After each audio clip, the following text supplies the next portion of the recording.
आपको डिटेल में बताएगी। उसके बाद हम लोग रेस्क्यू पे आ जाते हैं। मुझे एक वाकया याद आ रहा है, मैं जब सरायकेला डीसी हुआ करता था तो हाता चाईबासा मार्ग पे गाड़ी का एक्सीडेंट हुआ तो कुछ नहीं, लेकिन उसको निकालने के लिए गैस कटर हमें जमशेदपुर से मंगाना पड़ा। तो ये 3-4 घंटे का समय उसमें लग गया।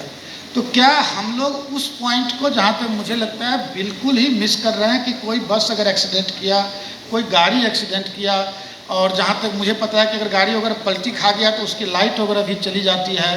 तो उसको निकालने के लिए हमारे पास जो प्रॉपर इंस्ट्रूमेंट होना चाहिए तत्काल रेस्क्यू के लिए, वो है कि नहीं।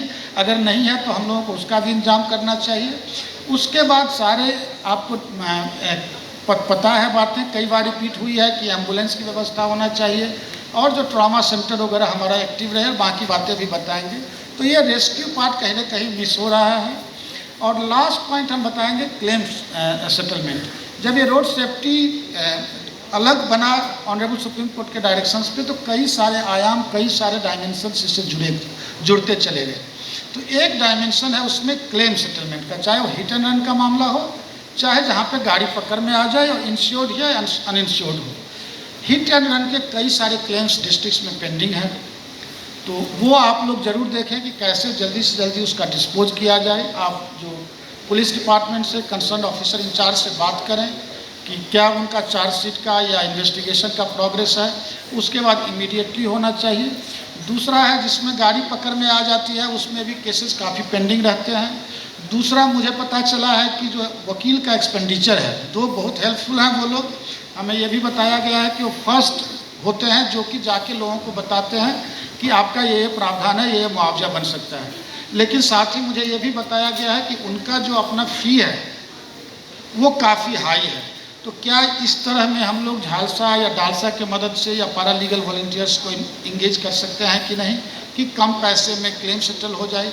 फिर जो डालसा के सेक्रेटरी हैं उनसे भी आप लोग बात कर सकते हैं कि जो अन्य मामले MACT में पेंडिंग है, मोटर एक्सीडेंट क्लेम्स ट्रिब्यूनल में, उसका टाइमली डिस्पोजल हो। क्योंकि फैमिली ट्रॉमा में रहती है, तो अगर टाइमली कंपनसेशन मिलेगा तो उनका ये जो दुख की घड़ी में उनको एक राहत टाइप का मिलेगा। 2 डिपार्टमेंट यहाँ पे छूट गए हैं। एक थोड़ा सा मैंने बात किया, रोड के चीफ इंजीनियर साहब हैं और एग्जीक्यूटिव इंजीनियर भी आए हैं। आप लोग थोड़ा सेफ्टी नॉर्म्स, कई बार ऐसा होता है कि लगता है गाड़ी ओवर स्पीडिंग किया इसलिए पलट गया, एक्चुअली होता नहीं है। प्रॉपर टर्न पे कर्वेचर वगैरह या जो उसका इंक्लिनेशन वगैरह रहना चाहिए वो रहता नहीं है। गाड़ियाँ वो सीधी चली जाती है, टर्न नहीं करती है, और ऐसा लगता है कि गाड़ी को ड्राइवर कंट्रोल नहीं कर पाया। तो रोड इंजीनियरिंग इसका बहुत ही इम्पोर्टेंट एस्पेक्ट है। अभी जो हमारे जो स्पीकर्स लोग आए हैं वो भी इस पर बताएंगे।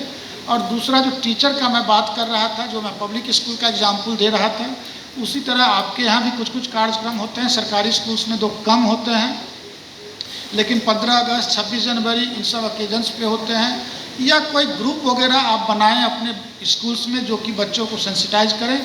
क्योंकि अगर हम लोग अपने प्राइमरी स्कूल के बच्चों को कैच कर लिए, उनको सेंसिटाइज कर दिए, तो अभी जो भी हो रहा है, तो मैं पूरा कॉन्फिडेंट हूँ कि आने वाले 8-10 दिन में ये समस्याएँ काफ़ी कम हो जाएगी।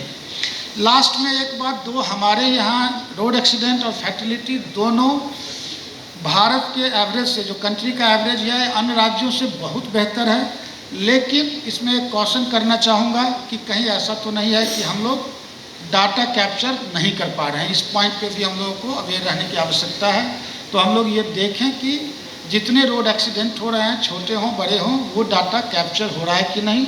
डाटा जब तक परफेक्ट नहीं होगा हम लोग ना प्लानिंग कर पाएंगे, ना प्रॉपर एग्जीक्यूशन कर पाएंगे।